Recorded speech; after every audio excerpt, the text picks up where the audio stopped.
देखो, इस किताब में बहुत सुंदर बात कही है, ध्यान से सुनना।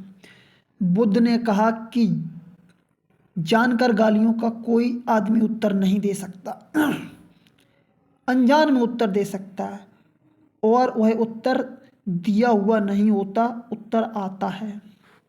यानी उसमें वह आदमी सजग नहीं होता, यांत्रिक होता है, मशीन होता है। उधर से गाली आई, इधर धक्का लगा, दूसरी गाली यहाँ से निकल गई। वह आदमी बिल्कुल मशीन की तरह काम करता है। उदाहरण दिया है कि बटन दबाई, पंखा घूमने लगा, आपने बटन बंद की, पंखा बंद हो गया।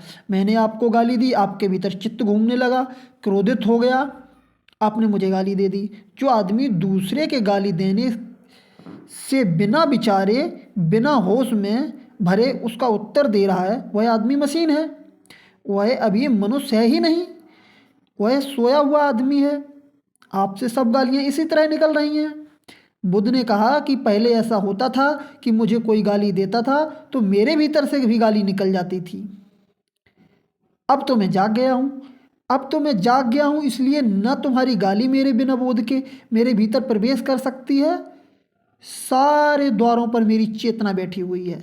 तुम्हारी गाली मेरे भीतर आती तो है, मैं जानता हूँ कि गाली भीतर आ रही है, और जैसे ही मैं जानता हूँ कि गाली भीतर आ रही है, गाली एकदम समाप्त हो जाती है, धुआं हो जाती है।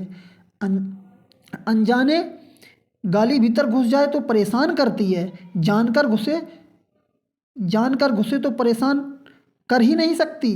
बुद्ध ने कहा तुम्हारी गाली ऐसे है जैसे कोई अंगारे को पानी की तरफ फेंके, जब तक वह पानी से दूर है अंगारा होता है, पानी में गिर गया राख हो जाता है। ऐसे ही मेरे भीतर जो बोध की शीतलता पैदा हुई है, तुम्हारी गाली जब तक मुझ तक नहीं आती, जब तक गाली होती है, मुझे छूते ही, मेरे बोध को छूते से ही ठंडी और राख हो जाती है। अब मैं किसका उत्तर दूं, और उत्तर कैसे दूं?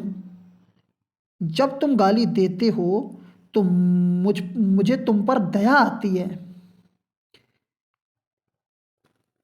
कि कैसे पागल हो। क्रोध नहीं आता क्योंकि मैं होश से भरा हुआ हूँ, और जब मैं बेहोश था तो मुझे क्रोध आता था, दया नहीं आती थी।